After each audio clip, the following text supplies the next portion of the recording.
Good morning, everyone. Welcome. Welcome to today's LAEDC webinar and our partner here at EcomBack. And today's webinar is going to be navigating website accessibility, compliance to protect your business. Again, thank you so much for joining. Today's webinar will be recorded. It will also go on our website. We will take question and answers at the end. You can either put that in the chat or you can also put it in Q&A, and we will definitely get to it before the end of the webinar. A little bit about LAEDC. Next. Our vision and our mission. As a reimagined Los Angeles regional economy, growing, equitable, sustainable, and resilient, that provides a healthy and high standard living for all.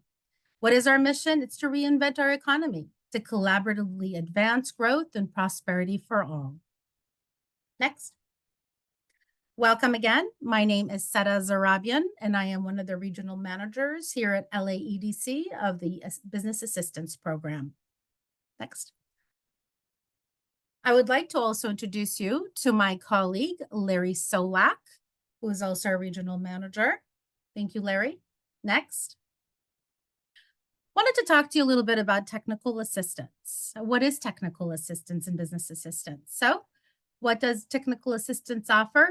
It offers business and technical assistance with complimentary and confidential consulting to small business across all industry sectors. We take a strategic approach. A team of multilingual business assistance experts are available, Los Angeles county-wide.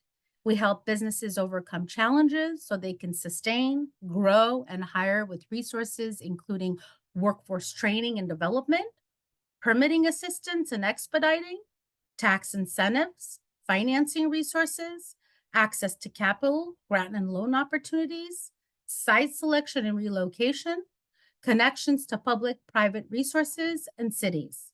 We also help with cost containment strategies, business resilience resources, programs for manufacturers, procurement opportunities, utility programs, direct help to employers to overcome challenges and retain staff, position for economic recovery and resilience, safety opening guides and information, small business referral webinars such as today, and we also have our analysis and economic outlooks from LAEDC's Institute of Applied Economics. Next.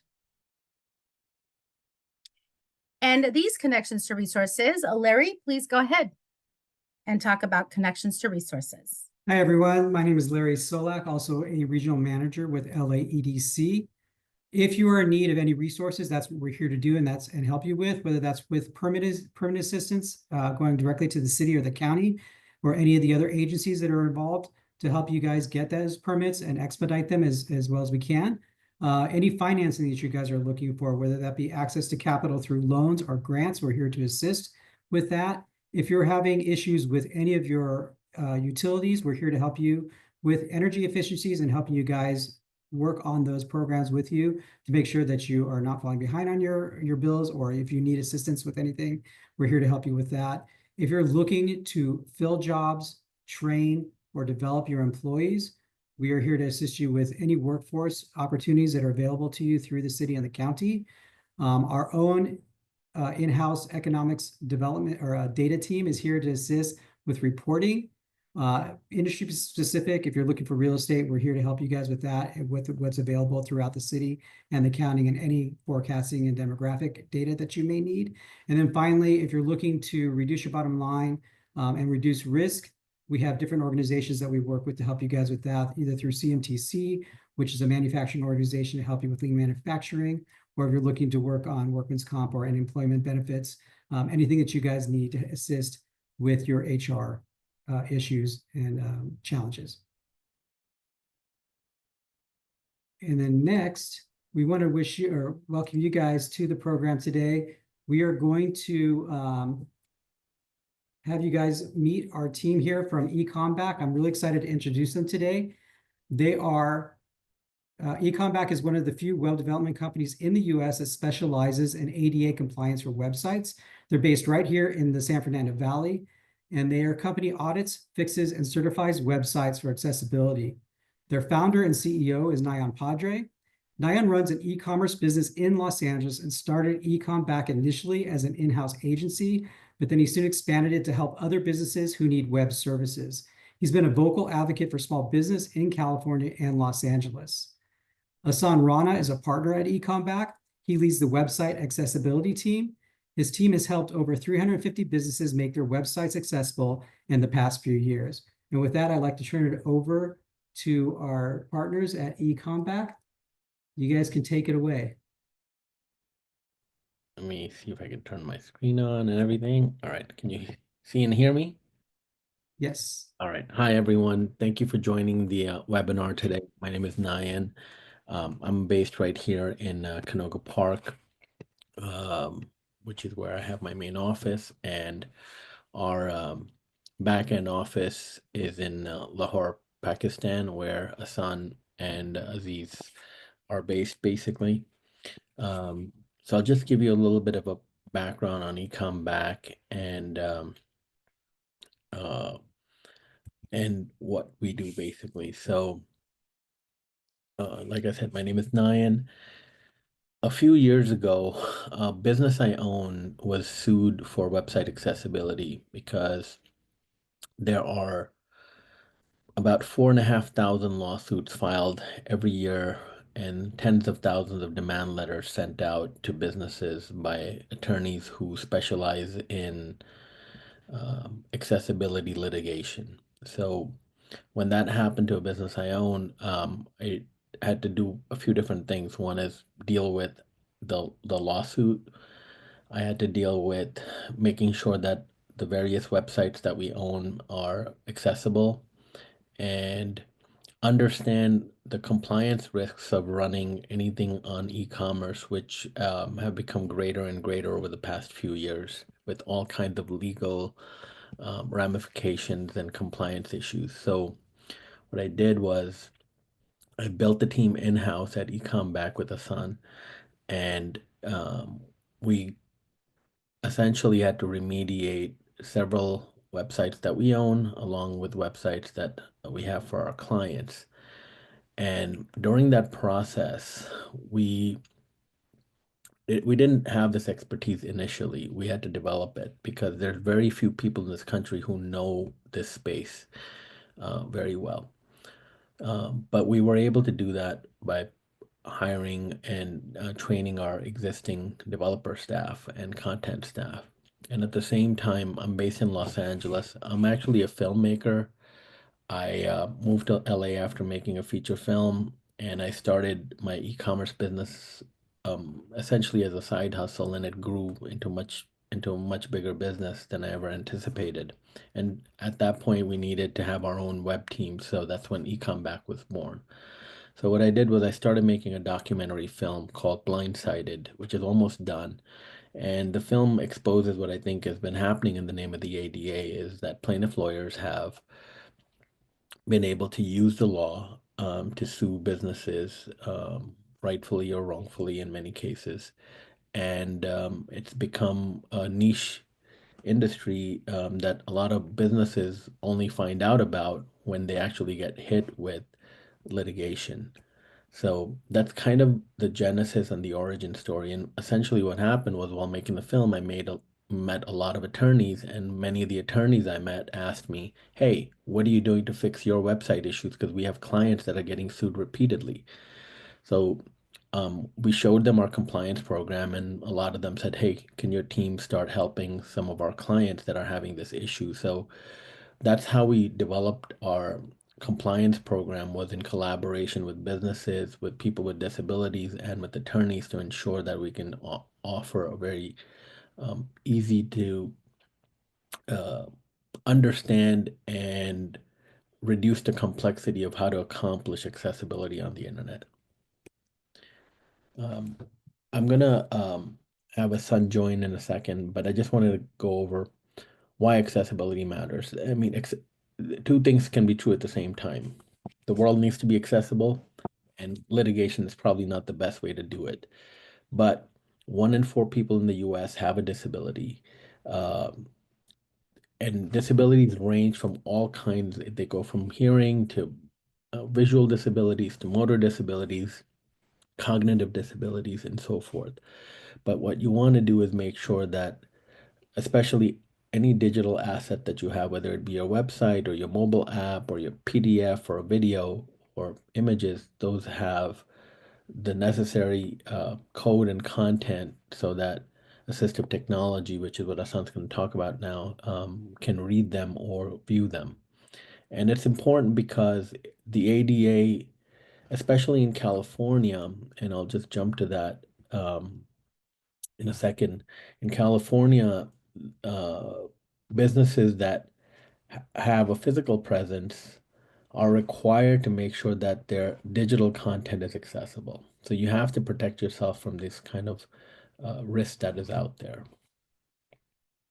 Let me hand this over. I'm going to stop sharing my screen and Asan can take over and kind of show you how to view assistive technology. So Asan, can you share your screen? Yes, I'm sharing my screen. Can you see my screen? Okay. Hi, everyone. Thank you, Knight, first of all, and thank you, everyone, for joining this webinar. My name is Asan, and I'm an accessibility expert in EcomBack. So I'm going to guide you about the, assistive technology and what kind of softwares a disabled person use to basically navigate the website. So as you can see my screen, there are different softwares and different tools that a disabled person use to basically access the website. For Windows-based platform, we use NVDA and we use JAWS. For Mac, it's a built-in software called Mac VoiceOver. So these are the softwares or tools a disabled person use to basically access the website. There are some other devices as well, like Braille is another device, and there are some other tools called VoiceOver command tools, or so different browsers have different kind of tools to basically help disabled people to access the website. And I'm going to, show you a demo, an example over here. So that how this voiceover or screen reading softwares work. So we have like EcomBack open right now, and I'm using Mac. So Mac comes with a built-in software called VoiceOver, and we can easily, activate that tool using the command F5 from our keyboard. VoiceOver on Chrome. EcomBack vertical line ADA and WCAG website compliance solutions Google Chrome. Window. EcomBack vertical line ADA and WCAG website compliance solutions memory usage 228 megabytes. Selected tab. Group. Chrome has new window. You are currently on a selected tab. Group. Inside of a group. To exit this group, press Control, Option, Shift, up arrow. Okay.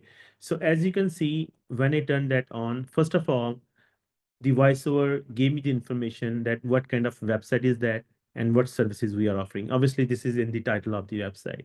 Second thing, it is showing me it's a tab. And third is telling me that if I use Control Option Shift up arrow, I can directly go inside the website and navigate further on the website. So these two, softwares and these tools basically help a disabled person to navigate the website. And how these softwares work, because when we go inside the website, the developer need to make the website accessible. So they need to use area labels, they need to use coding in a way that these tools can easily read the website properly. And most of the developers, they don't have knowledge of it and they skip it. So it is very compulsory to have the website accessibility according to these softwares. 9. VoiceOver off. You can take over.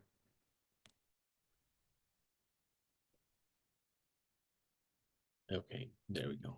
Hmm. Can you see my screen? Son?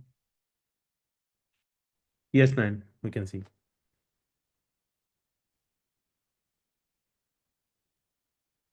So like I mentioned earlier, there are two parts of the ADA, and this is something a lot of businesses and public entities need to be aware of now, which is in Title II of the ADA, from next year, from next April, making the website accessible as per WCAG standards is going to be a requirement. And that's also going to affect businesses that serve public entities. So if your business is serving the city of Los Angeles or a school district, or if you have any interaction with anything that's funded by the government, your digital presence is going to be required to be accessible. The specific risk for businesses in LA is that just this year alone, in 2025, in the first quarter, there have been 25% more lawsuits filed in the first quarter of 2025 than there were in 2024. This is nationally. But in Los Angeles, 82% of the lawsuits filed in California originate out of the LA Superior Court. So businesses in LA are certainly at the highest risk in the state of California for these kind of lawsuits.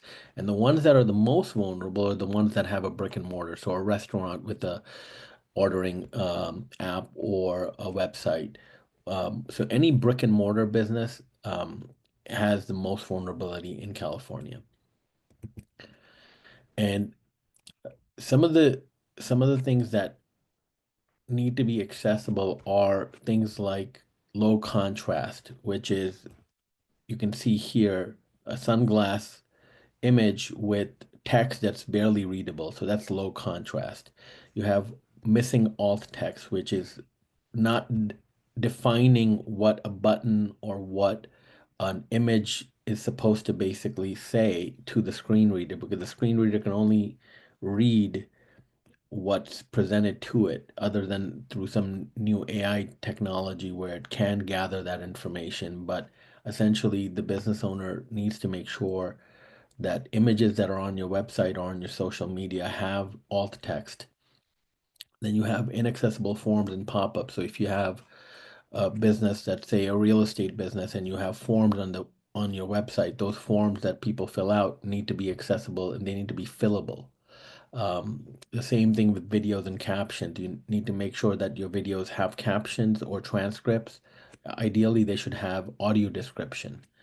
And the website is you can navigate the website without the use of a mouse or a trackpad. So for that, it needs to be coded in such a way that the website moves in the correct structure from left to right, top to bottom, and so forth. And there's nothing that's getting skipped.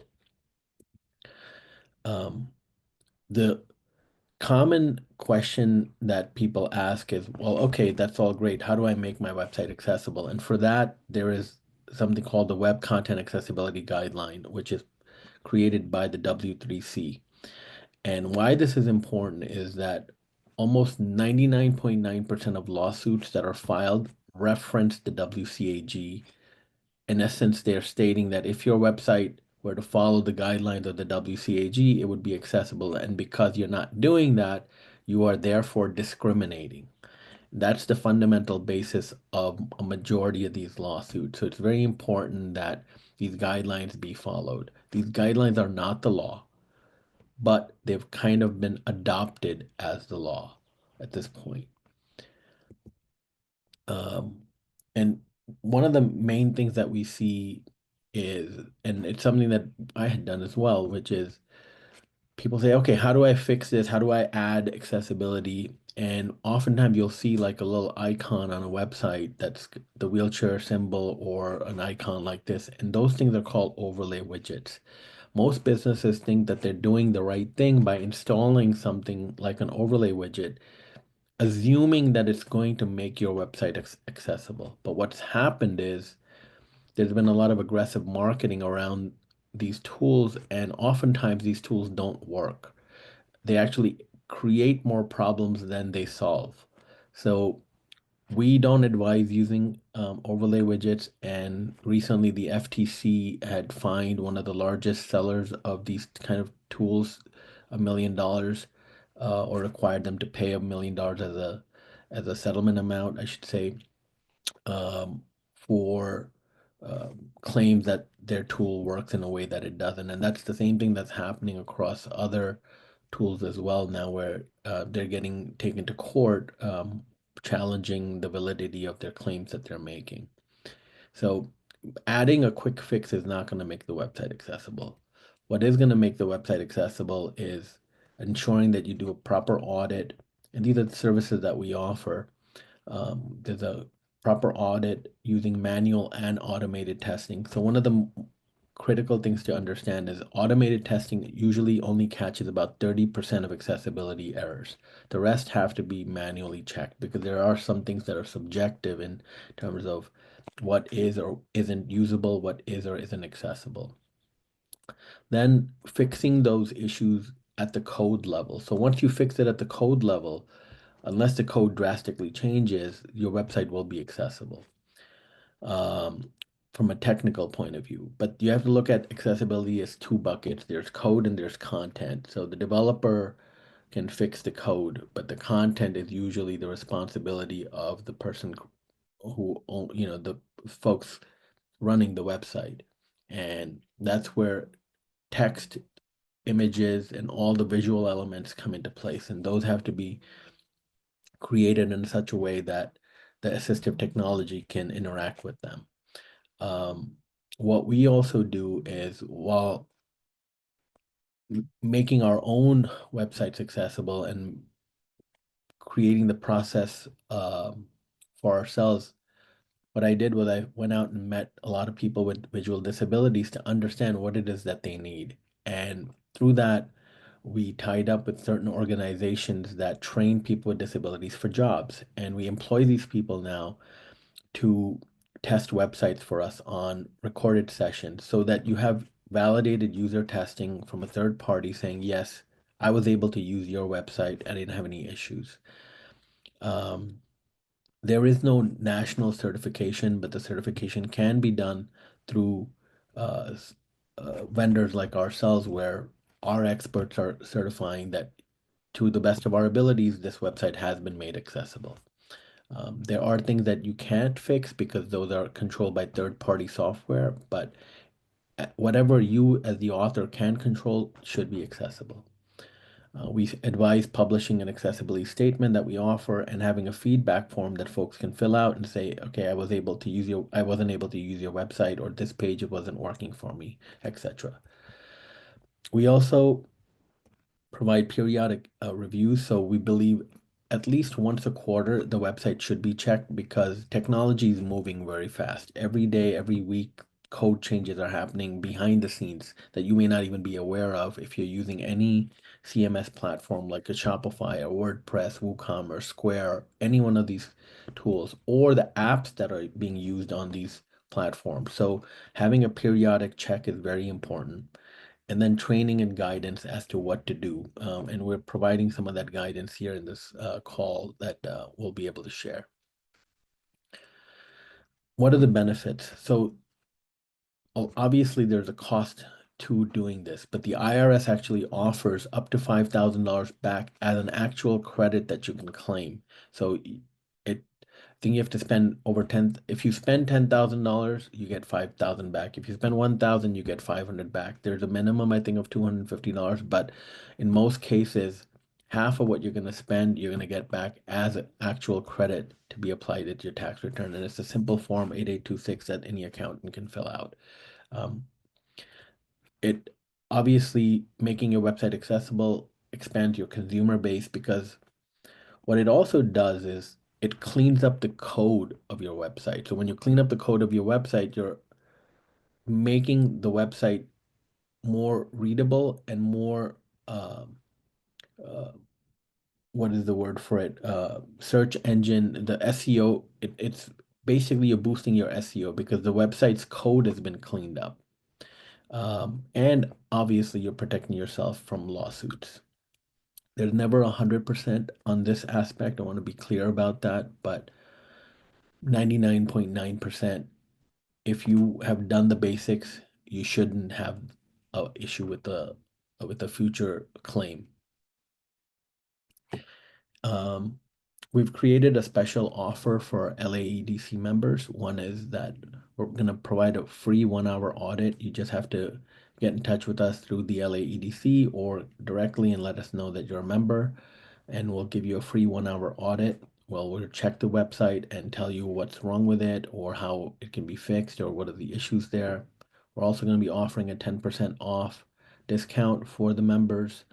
And there's a compliance guide that you can download from our website that will show you what to do basically on your own for your own teams or for yourself in terms of what's needed for accessibility. So that's the presentation that we have developed, and we're open to questions now. Okay, well, great. Thank you so much, Nayan and Hassan. Again, we are open to questions and answers, and there is a Q&A and also a chat button. Please do not hesitate to put your questions and answers in there, and we'll have both Nayan and Hassan take care of that for you.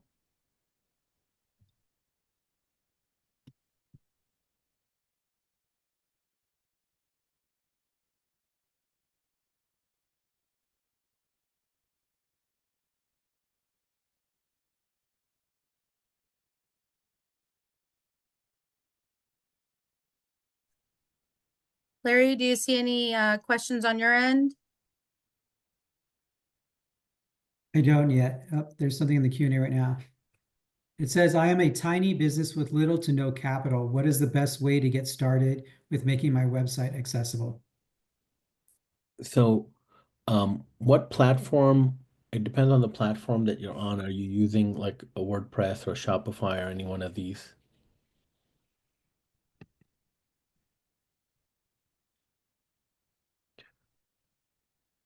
What platform is your website on?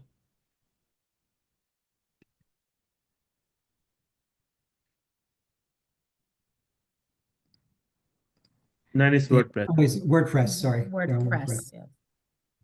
Oh, okay. So on WordPress, you can send us your, you can book a call and we can go through and see what the, if there's any issues or what the level of issues are. Okay. So it looks like there's another question that says, do you offer discounts to nonprofits website for the 1 hour audit? So as Nayam mentioned, the first 1 hour is of no cost. That is the 1 hour of no cost. And I think that that's a great opportunity for any business. So yes.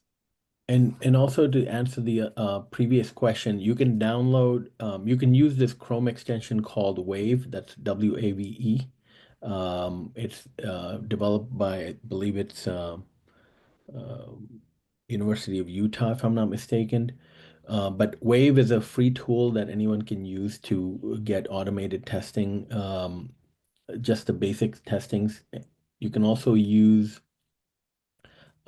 Google Chrome has as a tool, basically.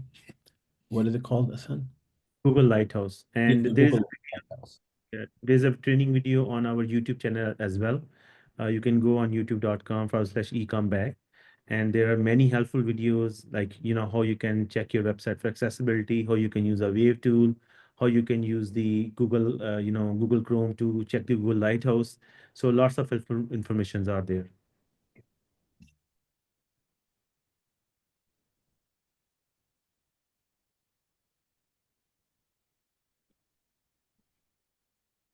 Nayan, I have another question here. How can we reduce our legal liability while working toward compliance? Well, the first thing is make sure that you have published an accessibility statement, although that's not a legal cover for anything, but it starts to demonstrate your commitment towards accessibility. The second is either contact us or any other provider, or if you're a developer or if you have the technical skills to audit the website and understand what to do, start making those fixes. And if you're using third-party tools, ask them if those tools are accessible. Right.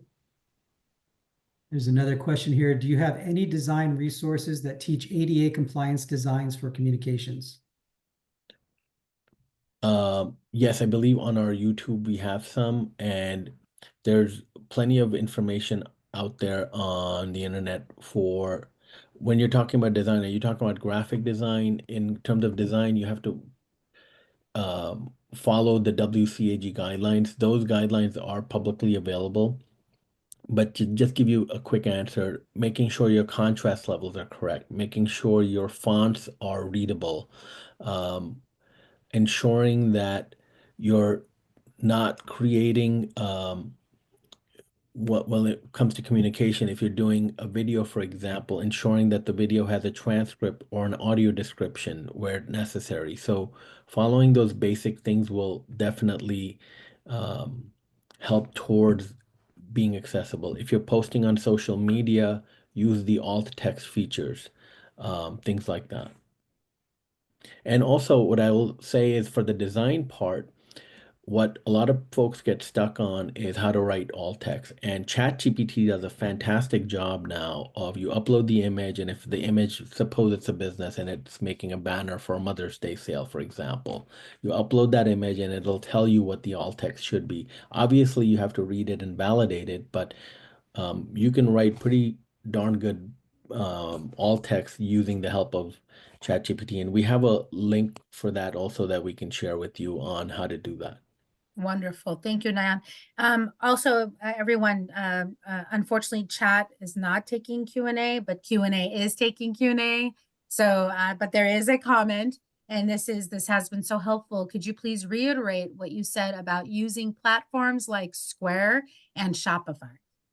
Absolutely. So the platforms in and of themselves may claim that they're accessible, but the minute you touch their themes and you modify them, you're probably going to have inaccessible content or inaccessible features on them. So both Square and Shopify. Shopify is the leading platform, and because it's the leading platform, it also has a lot more accessibility issues because there's tons of apps on Shopify. So if you have a Shopify website or if you have a Square website, it's best to get an audit done. Square, there's a little bit more limitations in terms of what you can do with the code. On Shopify, you have access to a lot of the code, not all of it. And you don't have access to any of the apps, basically, in terms of you can't modify the code of the apps. So that's where folks like us are able to help app developers. And what we routinely do is if we're working with a client, we will contact the apps that they're using and tell them, here are the issues that you have, and here's what you need to do to fix them. And when that happens, it helps everybody else that's using that app also, because the problem gets solved at scale. Nayan, you had mentioned there are some tools that people are using that say that they're going to make your website accessible, and you said they don't really work. Can you go over what some of those tools are so people know? I don't want to name I don't want to call them out, but if you Google website accessibility widget, you're gonna see the top ones. And two of them have recently been sued privately in New York and I think in Delaware. One has been there was a settlement they just did with the FTC, which just published their settlement information. So these tools, while they mean well, oftentimes introduce more barriers than they fix. There was a big New York Times article about this a couple of years ago where the fix is worse than the flaw sometimes. So those tools are not going to be covered in that sense for any kind of litigation. In fact, there are plaintiff attorneys that specifically target websites that use these tools. So the best thing is fix it at the base, at the code level, and learn the basics. It's not that hard once you get into it. It can feel intimidating in the beginning, but it's not that hard. We have another question here from Victoria. It says, I've had a lot of difficulty finding accessible themes for WordPress. Do they exist, or do all themes need to be adapted for compliance? Hassan, you can answer this one. Yeah, definitely. So basically, in WordPress and in Shopify, if you just use the child theme, most of them are accessible. But when you are going to start adding the content, adding the plugins and applications, that's where the accessibility, I can say, mess up. So basically, if you want to have a good design website, it's very hard to find a theme in the market. And as per my experience, we haven't able to find any theme which is accessible. So if you want to have a good website, you want to add design, graphics, applications, then remediation is necessary and compulsory for all that theme. So only the child theme is accessible, but obviously that's not useful because it's just a plain theme and nobody is able to sell on that theme. So in other words, if you want to buy any theme from the market, that requires the accessibility. What I would say is actually try not to, especially for Shopify, try not to use the third-party themes. Use the themes that are built by Shopify. Right. WordPress Okay. is also, it's not that hard to fix if you're using hosting that allows you access to the code, because certain WordPress hosts, they won't give you that code access. So you gotta make sure that you have that. For those people that are using a web developer or an agency, what questions should they be asking them to ensure that they're building their websites with accessibility? To ask them if they have any experience in accessibility, and we've actually just published our accessibility checklist. It's available on our website on the Learn section. Then you can share your screen and maybe show everyone that. Ask them if they have experience in this, because oftentimes what we find is that this is just not something that's in people's wheelhouse. They may have a general understanding of it, but it's just not in their wheelhouse because they haven't been trained in it. And that's where this gap is coming, where well-meaning people who want to do the right thing are unable to, because the folks that they're working with also have never been taught this in school or in their training. And in the last couple of years, in the last year specifically, we've worked with many, many agencies and developers who have clients. So they come to us and say, listen, I can do this, but I can't do that. So we share those responsibilities and help them.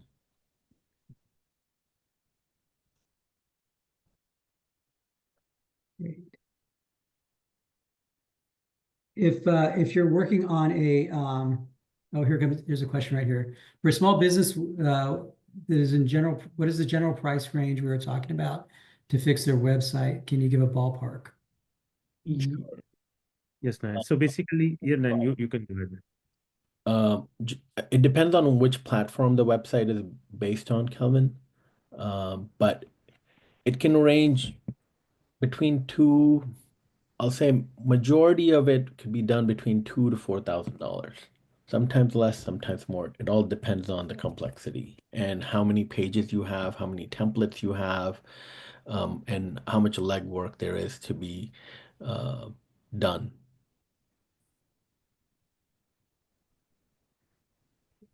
If someone's going through the process of updating their website, is it going to change their website at all? Will it change the any of the pictures or any of the content that's on those websites? How does that work when you're working with the back end? Minimal.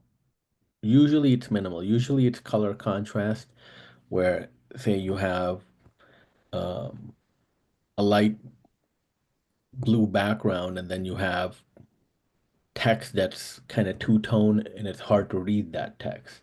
Well, in that case, you might want to increase change the color scheme a little bit, but generally maybe 5% change. There are some that need a little bit more elements to be added, but we don't see like wholesale changes to websites. Okay. I have a question that is based off of my own experience, and that is I'm colorblind, and I often run into problems where there's a contrast issue and I cannot read what's on a screen. That is obviously one thing that you guys work on, but you touch a little bit on some of the other issues that exist. What are the other processes that people are using to access websites above and beyond hearing, visual, what other types of accesses are used by people? So the folks with motor disabilities need to be able to use the website and without the use of a mouse or a keyboard. I mean, sorry, without the use of a mouse or a touchpad, for example. And wait, Larry, did you say you're colorblind? I am colorblind, yes. So I'll tell you a funny story. When I'm writing screenplays, in my 20s, my writing partner was colorblind, and I don't think he really knew he was colorblind because I would make changes in like red and I would send it to him and he wouldn't do anything with them, and we used to get into these fights, and then we finally figured out is that he can't see the color basically that I'm changing. So I learned about this through the hard way of okay, we can't use certain colors anymore in highlighting or in so it does, these things impact a lot of, people. So it's very important to be cognizant of things. The one thing you mentioned is in terms of what are the other kind of disabilities.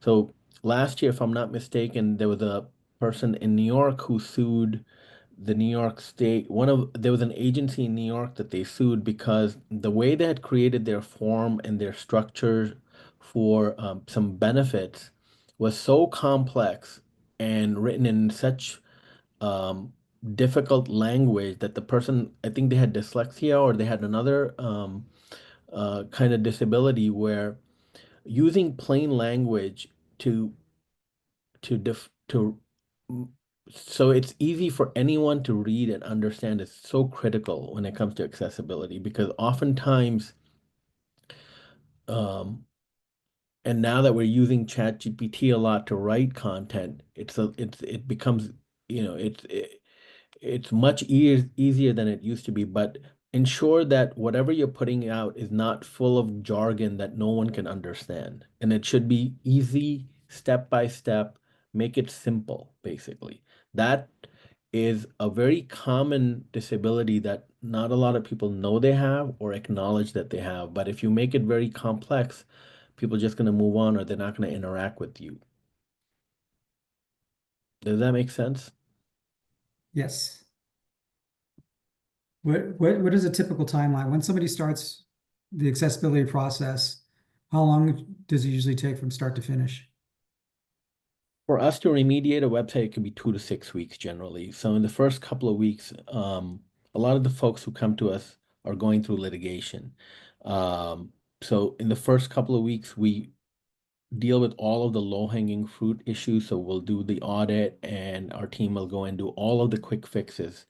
Then we'll go back in and do another deeper dive audit using more tools, basically.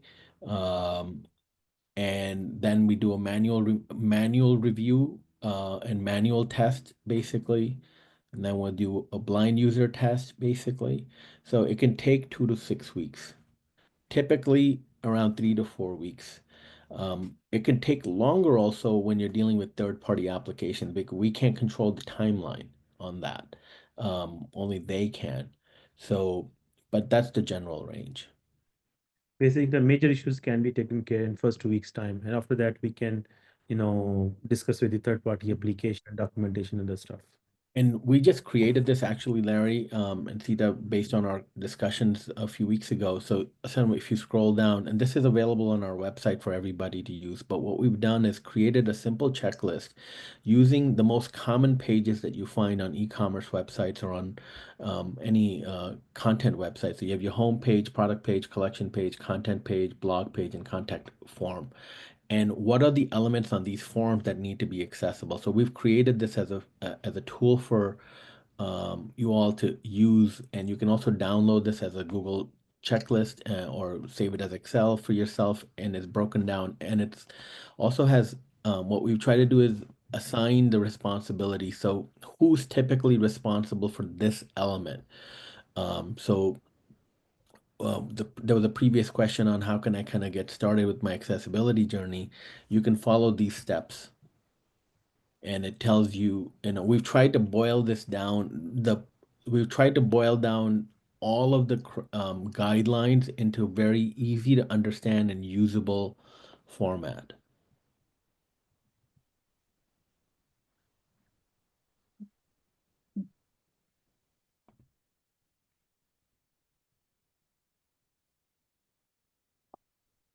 I'll give you, while we wait for any other question, what I'll give you some suggestions. Like if you have content, if you're writing content in MS Word or any other word processing software, and you just simply copy paste that into WordPress or Shopify or Square or whatever, you might introduce unnecessary code. So use free tools like HTML Cleaner Pro. It's a free it's a free website. You can go and put in your content, clean out the code, and then copy paste that in to wherever you're going to put that content. You can use apps for all text. So if you have a Shopify website that has 10,000 products, you don't need to write content for 10,000 products. You can use tools that are from apps like Hexdom, and we can guide you on this stuff. It's very easy. It's not expensive.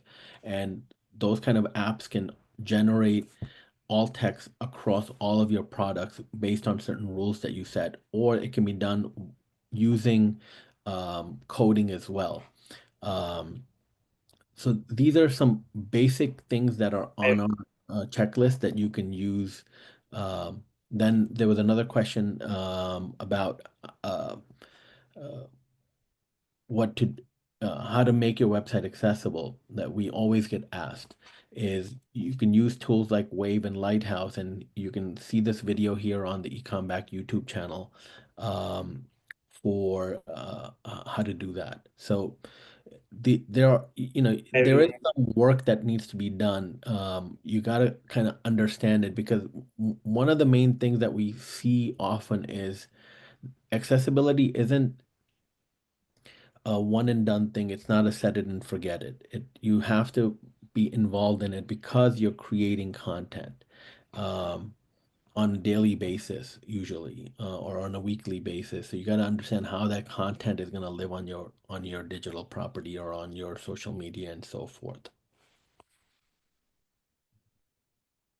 And also on the right-hand side of the page, you can see we have videos that how you can check website ADA compliance, how you can see the overlays part, like how you can remove the extra tags, how you can, make website accessible, how you can use ChatGPT to generate a good alt text. So there are different helpful videos there, which are free and everybody can, watch them and make their website accessible. Can you guys touch a little bit on WCAG, what their role is, how they work with you guys and the accessibility world in general? So we are members of the W3C, which is the worldwide consortium that creates guidelines and standards for all things internet. And the WCAG is one of their work products, basically. We are members of the committees that are working on the next set of guidelines for the WCAG, the 3.0.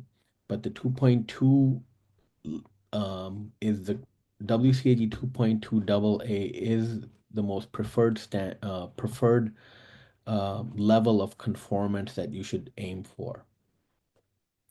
And that has, I think, around 60 different success criteria. A lot of them are technical, some of them are content-based, and we have those resources available on our website as well. Okay.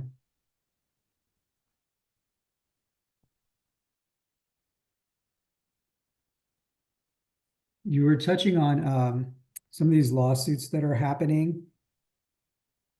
Yep. And you started talking about you are working with clients who had just been notified that they're out of compliance with their accessibility. What does that mean for the client as far as the lawsuit that has started? Does it reduce any fines that might come along with that? Does it reduce any of the or I'm sorry, does it change what the law firm is asking for? Or is it Well, from going to court if that it does come up? so there's a couple of different ways this usually pans out. you're gonna get either a demand letter, which says essentially we're going to sue you unless you give us a call. Or you actually receive a lawsuit.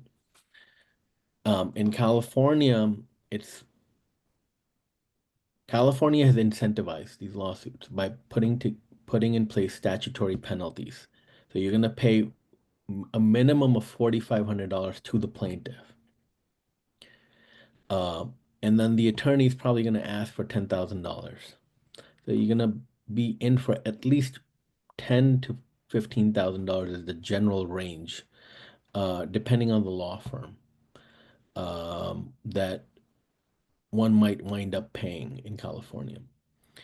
If the lawsuit is from another state, because they can still sue you from any other state, then it depends on the law firm. But even there, the range may be between $5,000 to $15,000 or $5,000 to $20,000, whatever they can ask for, they're going to ask for, which is the plaintiff attorney. So that's kind of the range that we see. And judges have begun to criticize what's essentially known as boilerplate lawsuit or copy-paste lawsuits, because essentially they're filing claims stating that their client, who's a bona fide customer, or in California, they say that their testers had an accessibility barrier and they couldn't access the website. So it's a murky legal area, and whenever the legal area is murky, it opens up opportunities for claims that one might argue are not genuine, in terms of the validity of the claims that they're actually just making. And in California, our legislature has not provided for any notice to cure at this point. So you have no opportunity to fix the issue for a reduction in fines or penalties that are the penalties under the Unruh Act. And businesses in California, especially in Los Angeles, have been hit with hundreds, if not thousands, of these demand letters and lawsuits. And we have worked very hard to educate members of the legislature and the Senate in California on these issues as well. Because what I feel is necessary is businesses need to have time to fix these problems before they're dragged to court. And that's not happening.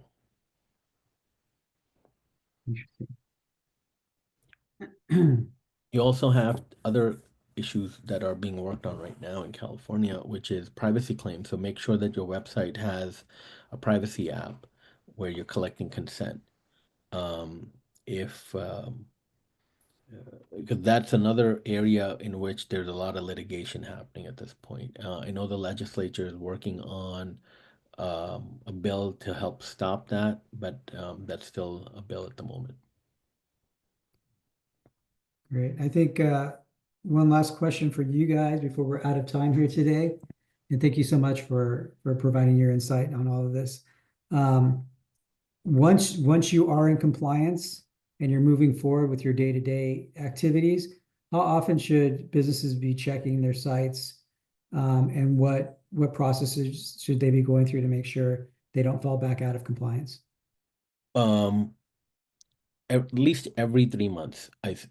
Essentially, if you create a workflow where you're checking, if you publish new content, you're running a wave scan, which is very easy on a page to run. You're going to know if there's a problem immediately. So building it into your daily workflow with either you or your staff, whoever's working on this, or an external vendor, to ensure that when they're making any substantial change or when they're publishing content, they're running some basic accessibility checks. That will help a lot of issues down the road. But on an overall basis, checking the website or checking the digital asset at least once in 3 months is a good idea. And that's what we offer, is like a quarterly check. Okay, well, wonderful. Thank you so much, Nayan and Hassan and EcomBack. As mentioned, this webinar will be recorded and it will be on our website. This was very, very informative. Also, please reach out to Larry Solak at larry.solak@laedc.org if you do have any questions, and he will be more than happy to do that warm introduction to EcomBack with your needs. And thank you so much for being here. Any other last minute comments, questions, or anything like that, Nayan, Hassan, or even Larry? I'm good. Good. Okay. Wonderful. Very good. Wonderful. We do have another up and coming webinar coming up at the end of May. We will be sending that information out. It will actually be on our website as well. Please join us at www.laedc.org. That is where this recorded webinar will be. And thank you very much, and have a wonderful rest of the day.